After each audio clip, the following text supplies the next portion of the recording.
آپ ہیں پروین جی، کیا حال چال ہیں؟ میں ٹھیک ہوں، اپنی سنائیں؟ میں بھی ٹھیک ہوں۔ کیسی لگتی ہیں میری تحریریں؟ بہت اچھی، لیکن یہ آپ سے اچھی نہیں ہو سکتی، آپ تو بہت ہی خوبصورت ہیں۔ میں ایک اجنبی کے منہ سے اپنی تعریف سن کر جھنپ سی گئی۔ آج اسلام آباد سے کب واپس آئے؟ میں دوپہر میں آیا تھا اور آتے ہی آپ کو فون کیا۔ آپ نے بتایا کہ آپ مصروف ہیں تو میں گھر جا کر سو گیا۔ 8 بجے قریب اٹھا اور گھر کا کچھ سامان وغیرہ بازار سے خرید کر لایا اور پھر آپ کی طرف آ گیا۔ آپ کیا کرتے ہیں؟ کچھ بھی نہیں، بس چھوٹی سی ایک جاب ہے۔ کس قسم کی جاب؟ جی میں ایک سرکاری محکمہ کا نام لے کر میں پوسٹ نام لے کر کام کرتا ہوں، ورنہ آپ کا خاوند؟ جی وہ امریکہ گئے ہوئے ہیں۔ تھوڑی دیر تک خاموشی رہی، پھر میں نے اس خاموشی کو توڑتے ہوئے کہا، آپ شوز اتار کر بیڈ کے اوپر بیٹھ جائیں، اور وہ شوز اتارنے لگا۔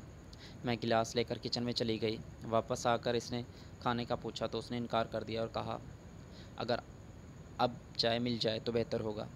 اس کے علاوہ اس نے ٹی وی کا ریموٹ بھی مانگا۔ میں نے اس کو ٹی وی کا ریموٹ دیا اور کہا اگر ڈی وی ڈی پر کوئی فلم دیکھنا چاہیں تو وہ بھی دیکھ سکتے ہیں۔ تو کہنے لگے آپ کے پاس بلو فلم ہے؟ میں اس کی بات سن کر چند لمحے اس کو دیکھتی ہی رہ گئی، پھر انکار میں سر ہلا دیا۔ تو کہنے لگے میری گاڑی میں پڑی ہے، آپ لے آئیں یا میں اٹھا لاؤں؟ تو میں نے اس سے کہا میں لے آتی ہوں۔ میں گاڑی کے فرسٹ سیٹ پر پڑی 2 CD اس کو لا کر دیں اور خود چائے بنانے کچن میں چلی گئی۔ واپس آئی تو ٹی وی پر کوئی ہوم میڈ دیسی فلم چل رہی تھی، جس میں ایک لڑکی نے لڑکے کو نیچے لٹایا آلہ اپنے منہ کے اندر لے رکھا تھا اور اس کا آلہ اور اچھل کود کر رہی تھی۔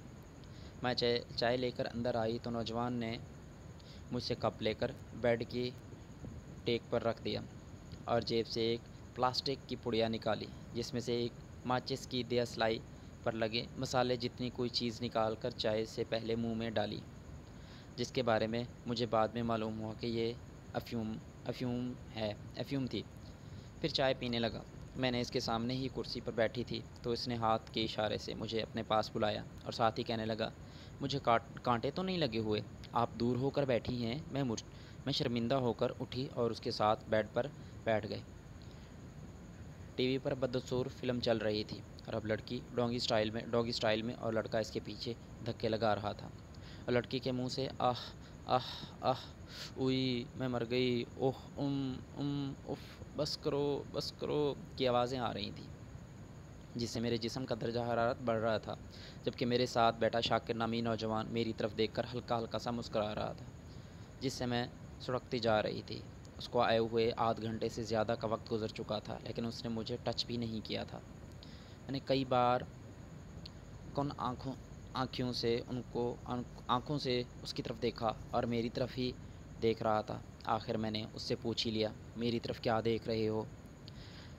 دیکھ رہا ہوں خدا نے کس کمال مہارت سے بنایا ہے آپ کو۔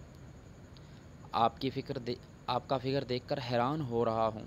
لگتا نہیں کہ آپ شادی شدہ اور ایک بچی کی ماں ہیں۔ آپ کا شوہر یقیناً ناشکرے ہوں گے جو آپ کو چھوڑ کر چلے گئے۔ میں اس کی بات سن کر مزید جھنپ سی گئی اور خاموش ہی رہی۔ چند لمحے بعد وہ پھر کہنے لگے کیسی لگ رہی ہے آپ کو فلم؟ اچھا ہے، لگتا ہے پاکستانی ہے۔ ہاں یہ لاہور کی ہی ہے اور کسی گھر میں بنائی گئی ہے۔ لاہور میں بھی ایسے کام ہوتے ہیں؟ جی اس سے بڑھ کر ہوتے ہیں۔ کیا آپ کو کیا بتاؤں؟ خیر چھوڑیں ان باتوں میں۔ آپ کے شوہر کو کتنا عرصہ ہو گیا ہے امریکہ گئے ہوئے؟